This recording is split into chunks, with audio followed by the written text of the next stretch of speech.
Credo che sia una bella occasione per fare anche un po' il bilancio di questa prima metà legislatura. Sono 2 anni e mezzo esattamente dall'inizio della legislatura e dunque credo che sia una bella occasione anche per fare un po' il punto di quello che abbiamo raggiunto in materia di italiani all'estero specificatamente, ma in generale cose che sono utili anche per gli italiani all'estero. Allora, fondamentalmente ritengo che su un punto possiamo essere tutti d'accordo, e cioè è migliorata enormemente la fama dell'Italia nel mondo. L'Italia gode di nuovo di uno standing a livello internazionale del tutto impensabile solo 2 anni e mezzo fa. L'Italia è tornata ad essere un paese di cui potersi stimare, un paese di cui potersi vantare. E non è che sia una questione soltanto sentimentale, è una questione invece di peso che poi l'Italia politicamente può giocare nel mondo. Voglio fare un esempio: il documento A3, Steinmeier, Valls, Gentiloni, stilato la settimana scorsa proprio su punti molto concreti da mettere in atto a livello europeo per fare fronte ai fenomeni migratori. Questo è un indice palese, chiaro, di quello che è il nuovo ruolo dell'Italia nel mondo e del nuovo ruolo dell'Italia in Europa. L'Italia torna a tutti gli effetti a testa alta ad essere attore di politiche a livello europeo e a livello internazionale. Proprio noi che stiamo all'estero, un inciso, sappiamo bene quelli che erano i titoli dei giornali solo 3 anni fa sotto Berlusconi, sappiamo bene che erano le battutine, le ironie di vicini di casa, di giornalisti, chi ha rapporti anche con la stampa, di colleghi di lavoro, e sappiamo bene, lo abbiamo conosciuto, lo conosciamo quotidianamente sulla nostra pelle, ma lo vediamo anche nelle azioni politiche che il nostro Paese sta finalmente riprendendo a fare. Ma accanto a questi 2 punti, no, ne ho detto uno, ho detto quello della fama, dello standing dell'Italia nel mondo, ma abbiamo messo in campo una serie di riforme fondamentali che ci hanno aiutato a contrastare tutta quella serie di motivi per i quali i nostri giovani negli ultimi anni se ne sono andati massicciamente dall'Italia. Quella serie di motivi, raccontava molto bene questa mattina l'esempio Gilberto De Santis nel suo intervento, quando ci raccontava dei tanti ragazzi che incontra nei suoi viaggi, che purtroppo sono gli stessi che incontro anch'io, che incontriamo anche noi, che non vogliono più tornare in Italia, perché tanti di loro se ne sono andati incavolati neri con l'Italia e rinfacciano all'Italia, al loro paese, di non essere stato nelle condizioni di offrire loro soprattutto innanzitutto opportunità di lavoro, anche opportunità di sentirsi a casa. Lo diceva molto bene l'ultimo intervento, il fatto di Massimo Ungaro, anche il fatto ad esempio di una cittadinanza di diritti, una cittadinanza anche di diritti sessuali per esempio. Quindi quanti dei nostri ragazzi negli ultimi anni se ne sono andati e continuano ancora adesso purtroppo ad andarsene proprio perché non avevano opportunità? Beh, noi in questi 2 anni e mezzo a questa parte abbiamo messo in campo una serie di riforme, a partire dalla riforma del mondo del lavoro, a passare per la riforma della pubblica amministrazione, riforma della giustizia, riforma della scuola, tutte le leggi di contrasto, sapete che quelle che sono particolarmente care, la corruzione, il crimine organizzato e quant'altro, tutta una serie di riforme che stanno già dando i primi segni di un'inversione di tendenza che anche lì non sono soltanto noccioline, ma sono esattamente quelle cause che stavano andando a compromettere la vivibilità del nostro Paese. E allora io sono molto fiera del fatto che come deputati eletti all'estero alla Camera siamo stati pienamente artefici, protagonisti di questo importantissimo processo di riforme che negli ultimi 2 anni e mezzo siamo andati a compiere. Anche perché voi sapete, io ho sempre difeso sparatratta il fatto che noi non siamo i parlamentari della riserva indiana, ma dobbiamo essere a tutti gli effetti parlamentari che contribuiscono al bene del Paese, magari anche portando germi positivi, come si diceva appunto nell'ultimo intervento di Massimo Ungaro. Ma poi abbiamo fatto tutta un'altra serie di elementi specifici per gli italiani all'estero. Li cito soltanto categoricamente perché non ci sono i tempi. penso all'abolizione dell'IMU sulla prima casa per i pensionati che stanno all'estero e che prendono una pensione straniera, penso alla questione dell'abolizione della tassa sui passaporti, penso all'introduzione e riconoscimento delle detrazioni per carichi di famiglia per chi sta in Europa,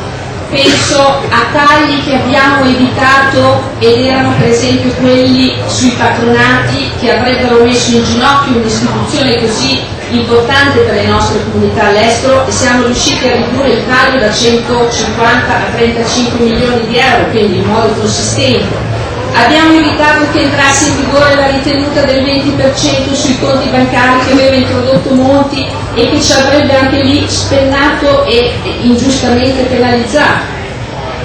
Nel momento in cui si andrà a votare, e sono certa che si farà, la riforma costituzionale del Senato, avremo approvato in automatico anche due grandi conquiste: il mantenimento della circoscrizione estero, e anch'io condivido in pieno quanto si diceva sulla necessità e sull'utilità che ci sia la circoscrizione estero, prevedendo sì l'abolizione del Senato, per così dire, cioè non ci saranno più esponenti al Senato, ma la presenza forte sarà nella Camera Alta, nella Camera che legislativamente parlando non soltanto dà fiducia al governo, ma anche tutti gli elementi per essere Camera Alta, legislativa, e dunque con una presenza forte, consolidata. Tra l'altro abbiamo finalmente raggiunto e concesso, per così dire, anche il voto agli Erasmus, un'altra richiesta di cui tra l'altro ci eravamo fatti carico anche in campagna elettorale. Dunque, e arrivo a conclusione, una serie di risultati importantissimi, una serie di risultati a cui lavoravamo e di cui non eravamo riusciti a portare a casa nulla negli anni passati. Io vi ricordo tutti i tagli che avevano massacrato sostanzialmente le nostre comunità e le nostre presenze all'estero. Dunque 2 anni e mezzo che anche dal punto di vista degli italiani all'estero sono veramente, ci consentono di dire come Partito Democratico, come partito forza di governo, abbiamo portato a casa dei risultati importanti, molto importanti.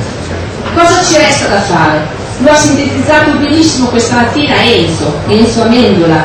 col quale stiamo portando avanti un ottimo lavoro e che ci auguriamo possa essere un nostro sottosegretario prossimamente, anche per avere un amico in più che conosce da vicino le questioni degli italiani all'estero, dato che si specula appunto, e sono sicura che siano speculazioni molto concrete, la sua figura come sottosegretario agli esteri, successore di Jacopo Pistelli. Allora, ci vanno da fare molte cose. Innanzitutto, priorità numero 1, lingua e cultura italiana all'estero. I tagli hanno creato danni enormi, dobbiamo vedere di rimediarli un pochettino, ma soprattutto dobbiamo pensare ad un rilancio delle politiche culturali, un rilancio, dato che c'è una richiesta di lingua e cultura italiana. E questa richiesta è sempre rimasta evasa, o addirittura si è dato a intervenire in senso negativo. Poi c'è la questione IMU, che ci vedrà chiaramente coinvolti. Nel momento in cui si andrà ad abolire l'IMU sulla prima casa, sarà nostra premura cercare di fare sì che questo valga anche per gli italiani. Guardate, non sarà scontato, non sarà scontato, perché ulteriori, cioè precedenti epoche nelle quali anche il PD aveva voce in capitolo avevano già praticamente escluso gli italiani all'estero, quindi non sarà una partita scontata. C'è la questione dell'estensione delle detrazioni fiscali per carichi di famiglia anche all'Europa, e poi soprattutto c'è da ripensare, lo dicevate molto bene prima negli interventi che avete fatto, soprattutto dai vari circoli. Io vi ringrazio tantissimo. Francesco non l'ho sentito, ma sono certa che avrà accennato anche lui alla questione. Ne parlava Massimiliano da Parigi, ne parlava Ungaro da Londra, ne parlava il ragazzo di San Francisco. Noi dobbiamo fare ancora più attenzione a quelle che sono le esigenze dell'immigrazione oggi, perché è cambiata tantissimo, lo diceva benissimo Bassetti stamattina. L'immigrazione è un'immigrazione completamente diversa, e la realtà, io ad esempio noto, non ci sono più le forme di ghettizzazione, non ci sono più tante forme anche di mancata integrazione, c'è sempre di più una forte integrazione e c'è sempre di più anche una voglia di integrazione, anche da parte dei nuovi che vanno e che hanno appunto più voglia di restare là, di integrarsi là, che non di tornare a casa. Allora, Io apprezzo tantissimo, e sapete che è ormai un refrain, un ritornello, massima disponibilità, è opportuno e necessario che questo lavoro di messa in rete che stiamo portando avanti da alcuni anni venga ulteriormente potenziato, venga ulteriormente valorizzato, anche perché di punti da mettere all'ordine del giorno ce ne sono alcuni, diversi addirittura. Uno tra questi è anche quello stesso della rappresentanza,